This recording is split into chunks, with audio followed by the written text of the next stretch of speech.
First episode begins with a flashback, where Frank Castle is teaching his son how to play the guitar. In the present time, Frank remembers those happy moments and feels sad. Then we are shown a scene at a construction site where Frank is chasing a biker gang called Dogs of Hell. He shoots down 2 bikers and then crushes them with his truck. After that, the story moves to Mexico. The last surviving member of Mexican gang reaches Mexico. His friends tell him not to worry, but right at that moment, Frank uses his sniper rifle and eliminates him with a single shot. At an international airport, a man from a criminal group called Anvil is seen trying to escape to New York. His name is Mickey. But Frank catches him in the washroom and, without mercy, eliminates him. After this, Frank burns all his weapons, gear, and the wall where he had once spray-painted a skull symbol. He erases every trace of his past mission. The story then moves 6 months forward. In New York, Frank now works at an old construction site under a fake name, Pete Castiglione. Among the workers, a boy named Donnie Chavez often becomes a target of bullying. Frank notices everything but chooses to stay silent. One worker, Lance, intentionally tries to provoke Frank. At Homeland Security's office, Agent Dinah Madani is introduced. She meets her new partner, Agent Sam Stein. Dinah is upset because she had been transferred from Afghanistan to New York as she was investigating the murder of a local police officer named Ahmad Zubair. Dinah reveals to Sam that Ahmad Zubair was a member of the Afghan National Police and had discovered that some soldiers were secretly involved in heroin trafficking. American soldiers eliminated Ahmad Zubair to cover up their drug trafficking. She instructs Sam to investigate Colonel Schoonover and Frank. Donnie tries to blend in with the other workers. He asks them to join him for drinks. The group eventually agrees, and after drinking heavily, they all end up at a hybrid diner. Lance, one of the workers, talks privately with his friend Paulie about his financial trouble. Lance owes money to a gangster named Russo, who has been threatening him. Paulie suggests to rob a poker game, and Lance agrees. At the diner, Frank is sitting quietly at a table. Lance and Paulie think Frank might have overheard their robbery plan, so they start provoking him, but Frank ignores them and finishes his food calmly. Suddenly, one of Lance's friends has an accident. He falls and breaks his arm. They call for help, and a medic named Curtis arrives. Curtis recognizes Frank, but Frank pretends not to know him and keeps his distance. Later that night, Frank is back at his apartment trying to read a book, but memories and visions of his wife's murder haunt him. Frustrated, Frank heads to a construction site where Lance and his gang are hanging out. Meanwhile, Lance and Paulie decide that Donnie is now a risk because he dropped his ID at the robbery scene. They plan to eliminate Donnie to cover up their crime. Donnie begs for his life, promising to leave town, but they ignore him and beat him badly. They throw him into a shallow pit. Frank arrives there. He takes a hammer and violently beats up Lance and his gang. Frank then destroys the place and throws Lance into the same pit where they had left Donnie. Frank figures out where the stolen money is and rushes there. Meanwhile, Lance's gang is preparing to celebrate. However, Frank arrives before they can begin and takes down everyone with full force. After finishing them off, Frank leaves the scene. Someone has been watching Frank through a camera to identify him. Second episode starts with a flashback of Frank and his kids on a ferry.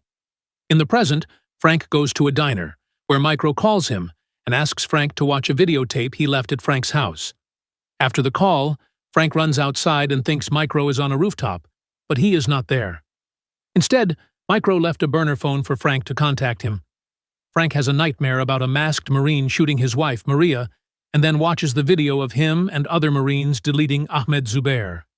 The video shakes him up. The next day, Frank asks Curtis if he has mentioned anything about him being alive or heard about Micro.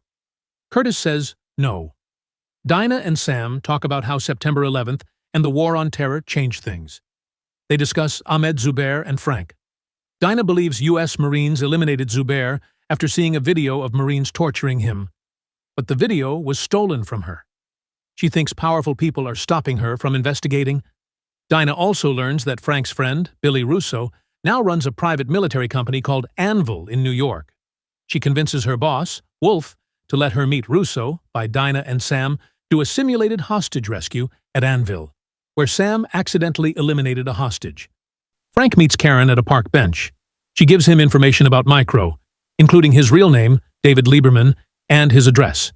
She says she will help, but only if Frank promises not to eliminate anyone. Frank fakes an accident by stepping in front of Sarah Lieberman's car to get inside her house. Sarah invites him inside to help with a cut on his head. Micro, worried about Frank being near his family, grabs a gun and drives over. Frank takes the chance to look around the house while asking for coffee. He connects with Sarah over their shared grief and offers to check the car for damage. Meanwhile, Micro tries to call Frank, but cannot reach him because Frank removed the battery from his phone. Frank shaves his head in his apartment.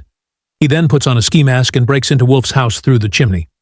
When Wolf returns, Frank surprises him, and they have a fierce fight.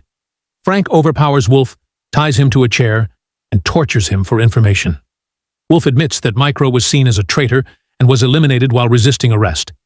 Wolf then manages to free himself, grabs Frank's gun, and removes Frank's ski mask, recognizing him. Wolf taunts Frank, saying he gave them everything they needed by mentioning his family picnic. He also reveals that they think Frank leaked the Zubair execution tape. Just as Wolf is about to shoot Frank, he finds out the gun is empty. Frank takes the chance to break Wolf's neck after a quick struggle. Dinah meets Russo at a bar, and they talk about his military service. Russo admits he enjoyed deleting people in Afghanistan, especially when he and Frank fought to save their squad. Their conversation ends when Dinah is called to investigate Wolf's murder. The next day, Frank gets a call from Micro, who praises him for avoiding capture. Frank tricks Micro into a chase with Curtis's help. They end up at a cemetery where Micro finds a grave with his name. Curtis gives Micro Frank's message that if Micro hurts Curtis, Frank will go after his family. Micro drives home, but Frank was hiding in his car's trunk and knocks him out. Third episode starts with Frank finds Micro's hideout, knocks him out, and ties him to a chair. Micro begs Frank to listen, but then alarms go off. Micro's system has a bomb countdown that needs a password and eye scan to stop. Frank lets Micro disable it, then continues to scare him. Micro tells Frank that he used to work for the NSA and found a video showing American soldiers eliminating Ahmad Zubair. He decided to send the video to Dinah. Later, while driving with his family, agents led by Wolf surrounded their car. Micro ran out of the car. Wolf falsely shouted that Micro had a gun and shot him near the water. Micro fell into the river but survived because the bullet hit his phone. At the vet center, Curtis is cleaning up when Russo shows up. He gives Curtis a check to help pay the rent. He also offers Curtis a job, but Curtis says he is done with that life. Frank wakes Micro by splashing water on him and continues questioning him. Frank does not trust him yet. Then we see a flashback where Frank, Russo, and other soldiers are picked to join a secret team called Operation Cerberus, led by Agent Rawlins and Colonel Schoonover. Everyone agrees without a problem. Later, in their camp, Russo and Frank bond over a poem, showing their close friendship. At the vet center, young vet Lewis shares a story about how his superiors lied to the public, blaming enemy fire for a friendly fire incident that eliminates soldiers. Lewis feels betrayed and confused. O'Connor, an angry Vietnam vet, tries to feed Lewis's anger and mistrust. Frank discovers that the countdown on Micro's computer is not for an explosion, but for a video broadcast. Micro then confronts Frank about their past actions, specifically mentioning Ahmad Zubair. This triggers a flashback to when the video was filmed. Zubair pleads for his life as Rawlins tortures him, eventually revealing that he does not know anything. Rawlins turns to Frank and orders him to eliminate Zubair. Frank walks up and shoots Zubair in the head without hesitation. Later, Frank and another soldier bury Zubair's body, and Frank retrieves the bullet to hide the evidence. Curtis and Russo visit Frank's grave and have a drink for his birthday. Curtis accidentally hints that Frank is still alive. Russo becomes suspicious. Micro tries to convince Frank to team up with him and trust him, but Frank is stubborn and refuses. Micro talks about how both he and Frank were betrayed by their country. The alarm goes off, and after typing in the code, Micro grabs a pen. The pen is actually a needle, and he uses it to stab Frank, knocking him out. In a flashback, Frank and Russo are in a briefing with Rawlins and Colonel Schoonover. Frank disagrees with the plan, thinking it is a trap, but Rawlins ignores him and tells him to follow orders. During the mission, things go wrong, and Frank decides to go alone into the compound. At base, Frank and Russo's teams are injured and dying. Rawlins enters, asking if they got the target, which sets Frank off. He punches Rawlins, leaving a big mark, and Russo has to calm him down. In the present day, Micro keeps asking Frank to team up, saying Frank needs him to guide his actions. Frank agrees to work with Micro under one condition, that Micro should just tell him their names, and he will eliminate them all. Micro happily agrees to this. Episode 4 starts with Lewis, who is digging a fighting position in his backyard, trying to recreate the comfort of war.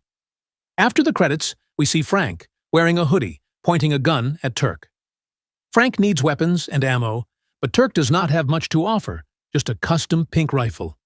Frank knocks him out, and the mission to get supplies does not go as planned. Frank returns at Micro's hideout with nothing but a pink rifle, disappointing Micro, who expected more from Frank's mission. Frank, feeling frustrated, tells Micro to find the guns he was after. Dinah and Sam are discussing about a gun shipment from the Greeks that is on its way. They are planning an operation to seize the guns. An older man, Rafi, enters. He tells her that the investigation into Wolf's death is being taken over by someone else, which frustrates Dinah. Frank is cleaning Micro's gun. He gets a call. When Micro asks who is calling, Frank responds by mentioning it is Micro's wife, Sarah. She leaves Frank a message about needing info for her car insurance after hitting him with her car. Micro then tells Frank he will help him get guns and ammo, but only if he helps Sarah first.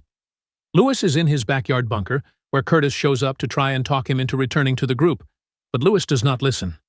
Curtis wants Lewis to come back, but Lewis is set on joining Billy Russo's group, Anvil, and going back to war.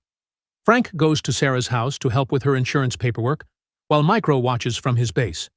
There is a moment with Micro's daughter fixing the garbage disposal, and Frank reassures her that she is smart. Sarah talks about how the kids are handling Micro's death. Frank apologizes and offers to fix her headlight. Next, we cut to Anvil, where Billy Russo is giving a speech to newly appointed recruits. Lewis is also among them. Micro hacks into the Homeland Security site to get info on the Greek gun shipment. Meanwhile, Dinah and Sam discuss their operation to seize the guns.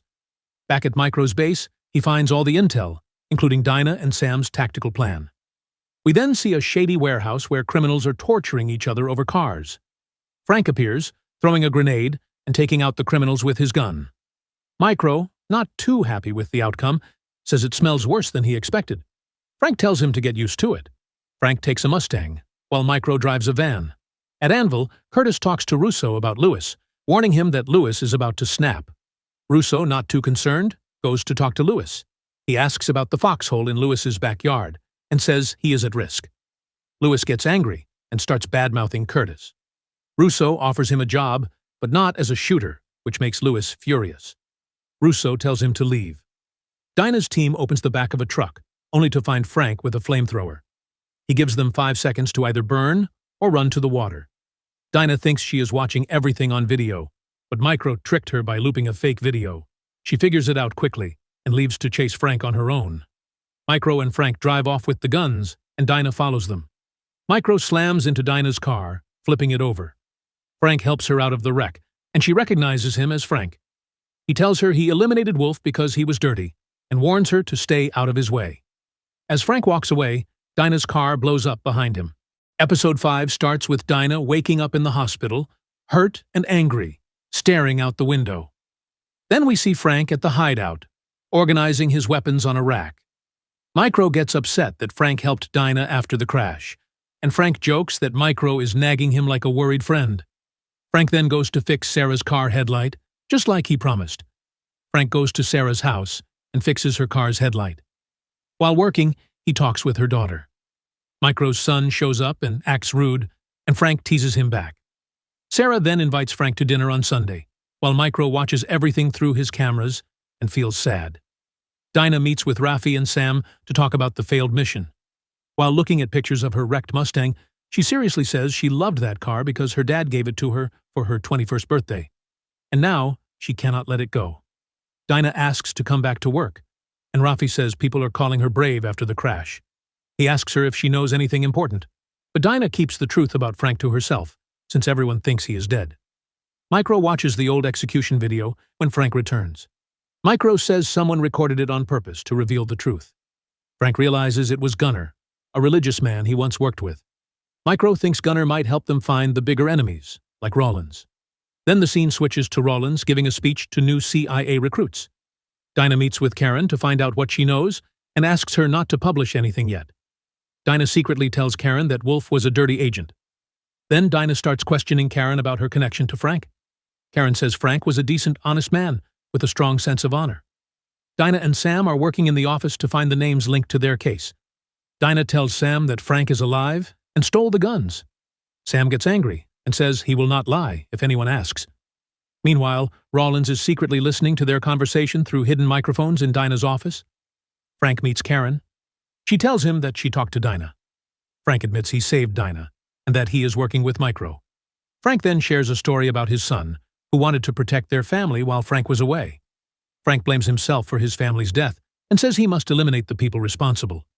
Karen suggests exposing the bad guys through the news, but Frank believes eliminating them is the only way. There is a sad, emotional moment between Frank and Karen, like they almost want to kiss, but Frank walks away instead. Dinah and Sam are at an inquiry about the failed mission. Sam keeps Dinah's secret about Frank, and she smiles. They plan to track down Frank's old comrades. Meanwhile, Frank and Micro head out to find Gunner. Frank goes into the woods to find Gunner, but before he can knock on the door, Gunner shoots him with an arrow. Frank hides behind a tree and talks to Gunner, asking for information.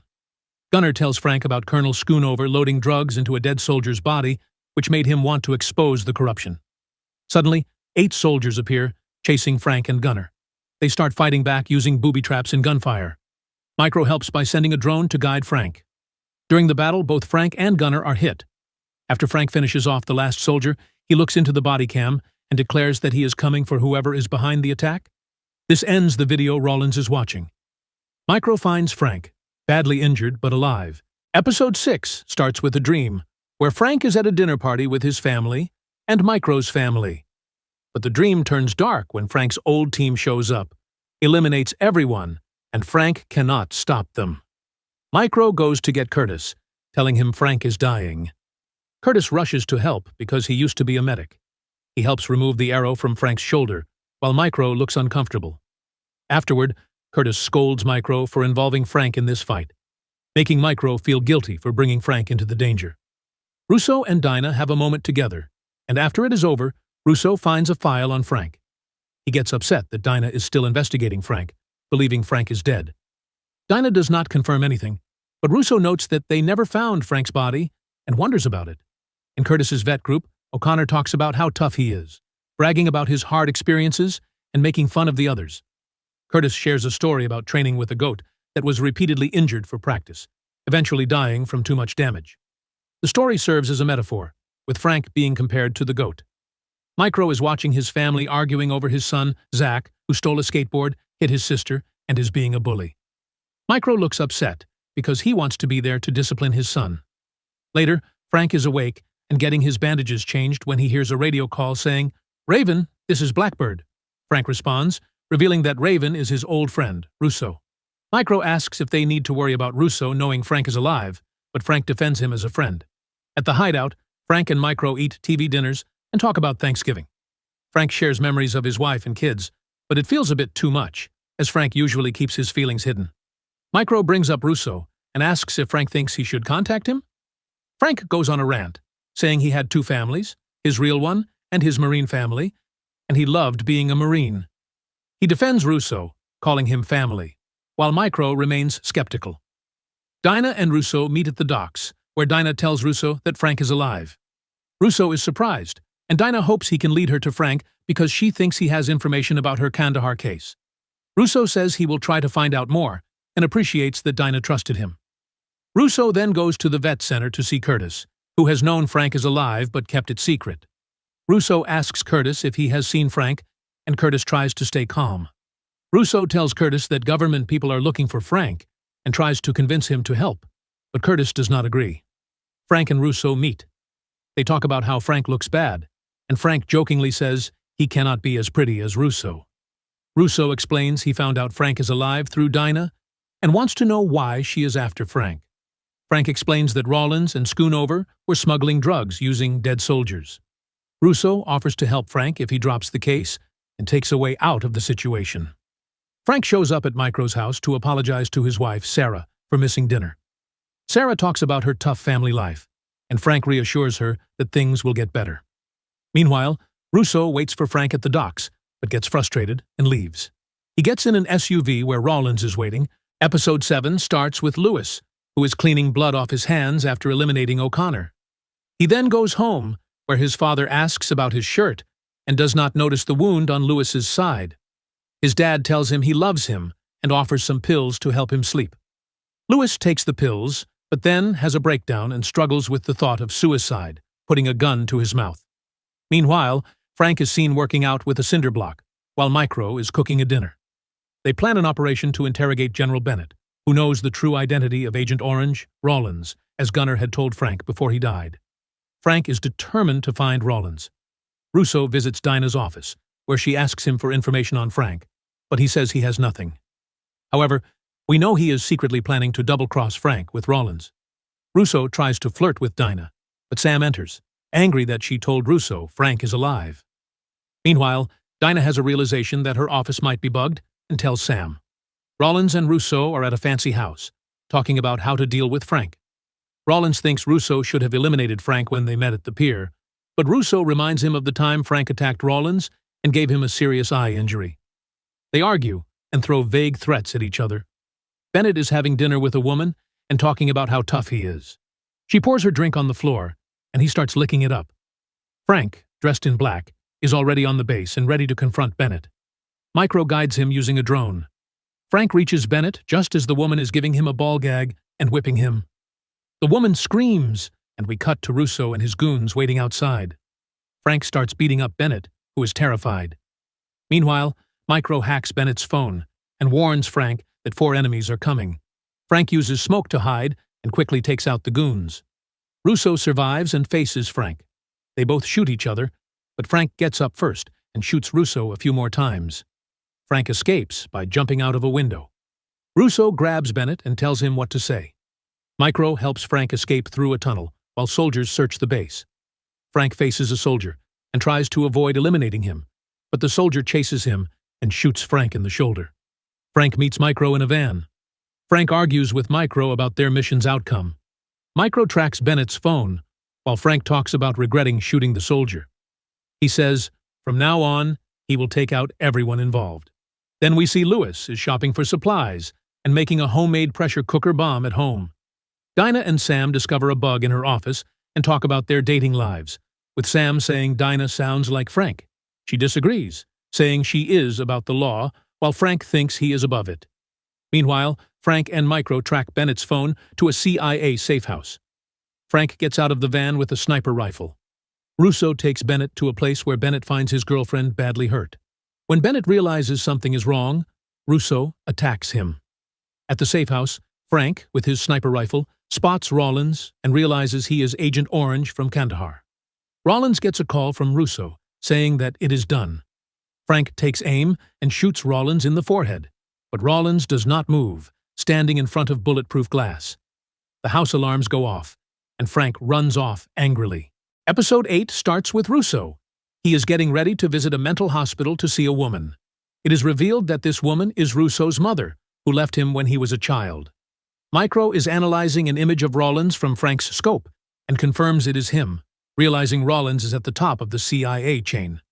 Micro worries because Rollins has all the resources, but Frank is not concerned, pointing out that there is no sign anyone's after them.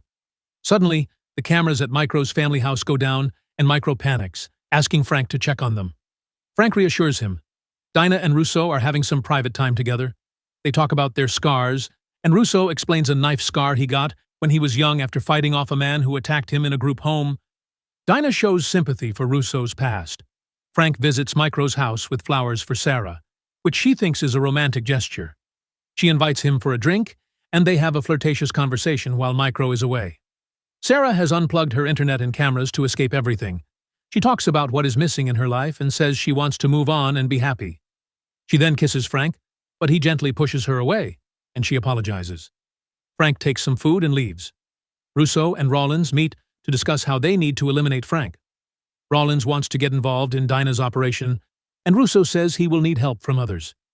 Russo reassures Rollins that Dinah is just a tool to use, and that he is not worried about anyone standing in his way.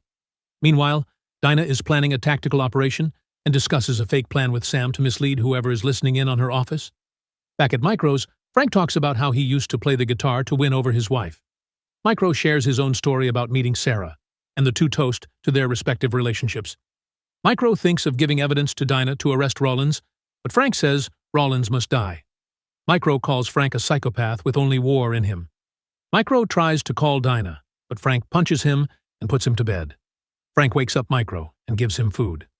Micro regrets his actions from the night before and asks Frank to forget everything except Dinah. Frank refuses. He listens to Sarah's message, where she says her son Zach is going to hurt someone. Frank visits Sarah's house, and she gives him a hunting knife she found in his backpack. He asks about her son, Zach. He then talks about Zach's knife, trying to scare him by mentioning eliminating with a knife. Zach explains he wanted the knife because he was scared. Russo manages to escape the building, but ends up facing Sam. Sam orders him to drop his weapons, and Russo does so. However, Russo activates a wrist blade and stabs Sam multiple times. Before Sam dies, he cannot say Russo's name. Dinah arrives just in time to see Sam die. She feels devastated. Frank and Zach are now getting along and having fun, tossing a football outside. Micro shows up, but Frank stops him, saying if he stays, Dinah will eliminate him. Micro reluctantly leaves, wanting to be with his son, but Frank knows it is a bad idea. The episode ends with Dinah, bloodied and shaken, sitting in a bathtub while Russo gently rubs her down with a sponge. Episode 9 starts with Dinah feeling very sad after Sam's death. Her mother takes care of her, while Dinah keeps blaming herself. At the same time, Frank and Micro are secretly watching her from a rooftop, trying to figure out how to talk to her. Micro goes to washroom, and suddenly, a big explosion happens below them, filling the air with dust. At ATF office, workers are having a birthday party. Suddenly, a bomb explodes, and some people die. News reports the blast. After that, we see Lewis, who is acting crazy and talking to himself. He writes a letter saying the U.S. government is the enemy and wants to take away guns and freedom. He says he is doing all this to protect the country. Rafi visits Dinah. He tells her to take time off, but also says she messed up by leaving work during a big case and lying in her reports. Dinah is still sad about Sam's death and is secretly still chasing the Zubair case. Rafi warns her to be honest, but she stays quiet.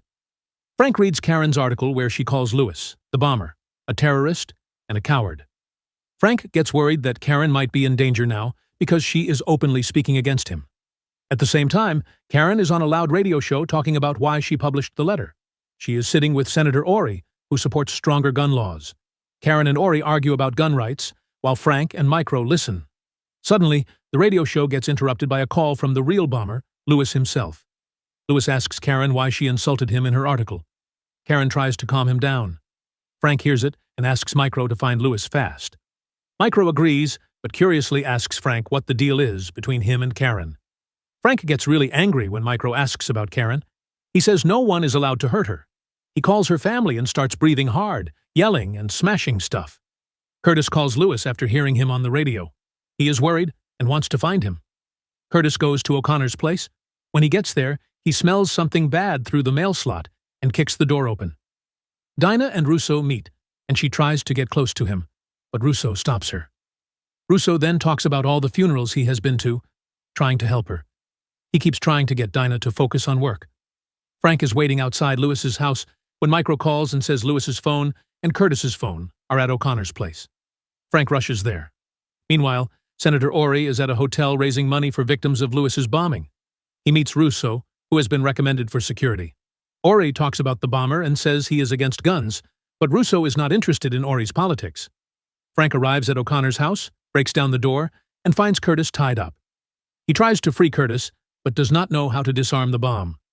Curtis's phone rings, and it is Lewis, who is watching from a distance with his gun. Lewis tells Frank that they are doing the same thing by taking justice into their own hands, but Frank disagrees, saying he is not like Lewis. He fought his enemies face to face, while Lewis does not. Dinah is at a bar before heading to Sam's funeral.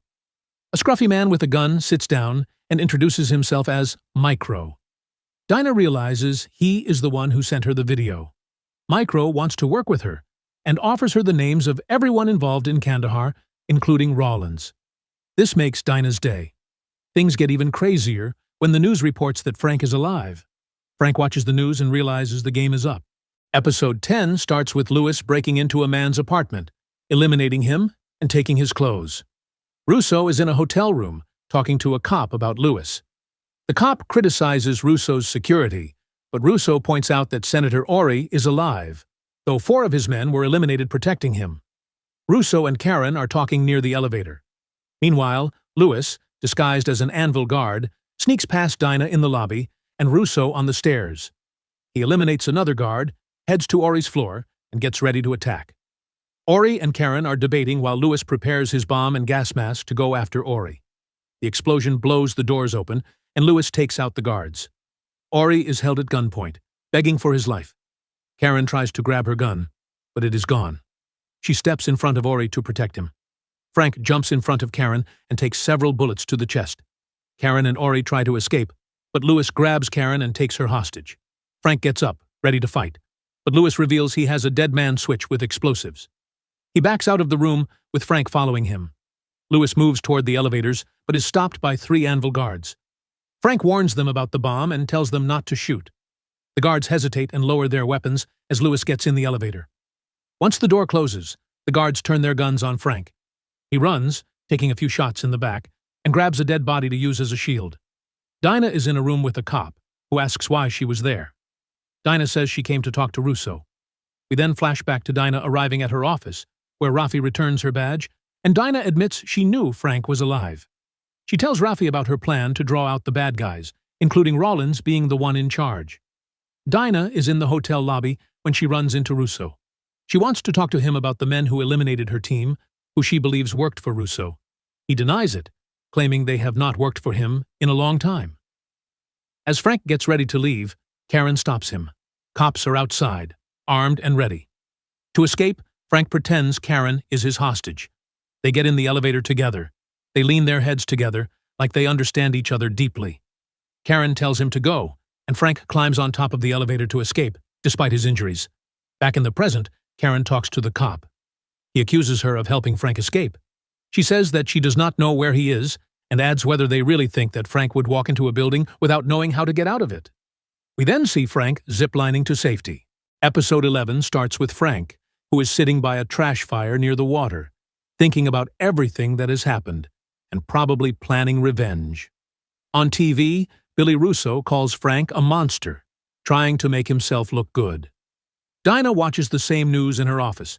She is very angry because she knows Russo eliminated her partner and is now lying to the public. She throws her coffee mug at the TV in frustration. In the city, Rollins is walking with CIA boss Marion James. They talk a bit, and Rollins tells her that Frank being alive is a big problem. Marion is angry because she thought Rollins was clean before she promoted him. Rollins does not feel guilty and calls Frank just a useless weapon now. Meanwhile, Frank is back at the hideout and finally spray painting the white skull on his vest. At Homeland Security, Dinah and Rafi watch Russo's interview. Rafi tells Dinah to find Frank and Micro to move things forward, then goes to handle things his own way. At Micro's house, a man pretending to be a cop knocks on the door. He asks how they know Frank. Sarah grabs a knife, but another fake cop shows up with a gun. They get captured. Frank and Micro check the screens and see what is happening at Micro's house. Micro runs to help his family, but Frank stops him. He says Rollins and Russo are behind this. Micro is panicked. Then they see that Micro's daughter escaped. Micro's daughter, Leo, is walking alone in the park when her phone rings. Frank tells her to throw away the phone and SIM card after the call. He gives her a safe place to go and says he will meet her there. Frank is finally getting ready for war. He loads his guns, sharpens his knives, sets traps, and puts on the skull vest. Inside the warehouse, bad guys are walking around, trying to find Frank. He quietly takes them out, one by one. Frank comes out of the shadow with a grenade. He throws it at the bad guys, and it explodes. Then he starts shooting everyone, moving fast and smart, just like the Punisher should. He gets shot a lot, but his vest protects him. He keeps going, taking out the bad guys, one by one. Marion James talks to Rollins. He tries to blame Russo and says they can make him take the blame to protect the agency. Micro meets his daughter, Leo. They sit in the van, talking. Suddenly, Dinah knocks on the window. Micro asks why she is there. Frank steps out of the shadows and says he called her. He talks to Leo, says she is brave, and tells her his real name is Frank Castle. She says he is scarier than Pete. Russo arrives at the hideout. He sees the damage and watches the video of the Kandahar execution on the computer. He looks shocked and confused. Episode 12 starts with Frank being questioned by Dinah. She wants to know about the events in Kandahar. Frank names all the people involved, like Rollins and Russo, which makes things worse for them. Frank and Micro are waiting at the docks for the exchange to get Micro's family back. Frank promises to protect Micro's wife and son. A red van arrives, and Sarah and Zach are brought out, unharmed but with gas cans tied to their backs. Russo calls Frank and tells him to follow the plan. Frank tells Micro to stay calm and stick to the plan as Sarah and Zach walk towards them in shock. Dinah manages to get Sarah and Zach to safety. Russo, watching from a distance, orders his men to get Frank and Micro. When they try to grab Micro, Dinah's team shoots him. Russo shoots the tires of Dinah's cars and escapes. Frank is in a dark room, wearing his Marine uniform, dreaming of dancing with his dead wife, Maria. He wakes up, strapped to a chair at the hideout, with Russo in front of him. Russo tries to get information from Frank, but Frank refuses to cooperate. Russo tells him he has no choice but to die, and that Micro is dead, eliminated by Homeland. Meanwhile, Micro is revealed to be alive and emerges from a body bag. He reunites with his family, who are overjoyed but still shocked by his fake death. Back at the hideout, Russo demands the passwords from Frank, but Frank refuses. Rollins then enters, threatening to make things worse.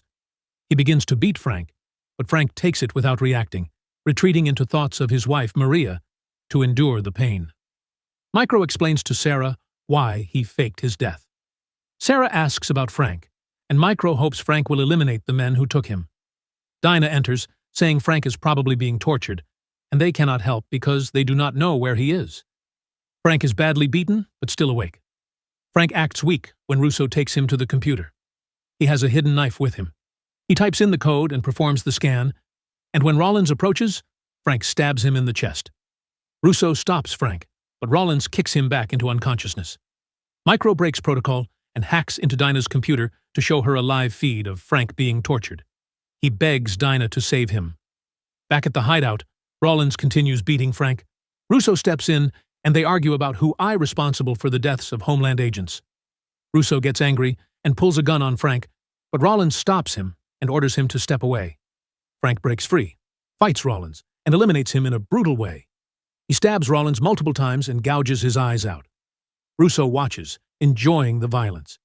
Frank, in pain, tells Russo that he has lost everything. Just then, Homeland agents storm in, and Micro and Dinah rush in with them. Micro tells Frank to stay with him. Frank is in intense pain, his eyes wide open, and in his dream, he realizes Maria is no longer there. The last episode starts with Frank's injured body being brought to Dinah's mom's house, where she is reluctant, but eventually agrees to treat him. Meanwhile, Russo is dealing with his own wounds, pulling a bullet out of his arm. He then grabs money from a wall safe. Soon, Homeland agents arrive, but Russo takes them out one by one and escapes, blowing up the building as he leaves. Curtis wakes up to find Russo in his house, armed and wanting to talk. Russo asks how long Curtis knew Frank was alive. Curtis explains he kept Frank's secret because Frank asked him to. They talk about how both Frank and Russo have made bad choices, but Curtis says Frank would never betray a brother. Suddenly, sniper fire comes through the window. Curtis is hit by Russo, but Frank, with a sniper rifle, returns fire and calls Curtis to check on him. Frank then offers Russo a chance to meet and end things between them, saying they should finish it where it all started. Russo agrees, gives Frank a salute, and leaves, telling Curtis to call an ambulance. Frank is moving through the trees, ready for a fight, and wearing his iconic skull symbol. Russo is angry and tells Frank to show himself or he will eliminate the kids. He makes the kids beg for help, and Frank steps out, dropping all his weapons. Russo shoots Frank in the chest and says that attachments are a weakness. Just as Russo is about to finish Frank, Dinah shows up but hesitates. Russo shoots her, possibly in the head. Frank takes the chance to fight back, and the two have a brutal hand-to-hand fight. Frank frees the kids and rushes to help Dinah, who has a bad head injury. He holds her while the kids stay close, reminding him of the day he lost his own family, but this time he was able to save lives. Later, at the hospital, Frank is in cuffs. When Frank asks about Russo, Rafi says he survived surgery, but may have brain damage. Dinah hopes Russo remembers everything, so she can face him again. We then see Russo in a hospital bed, his face wrapped in bandages. After that, Frank drops Micro at home. Micro is nervous to return to his family, but finally goes in. Finally, Frank is at the Veterans Support Group with Curtis. He joins the talk and admits something deep. For the first time in forever, he has no war to fight, and that scares him. And thus, Season 1 of The Punisher ends.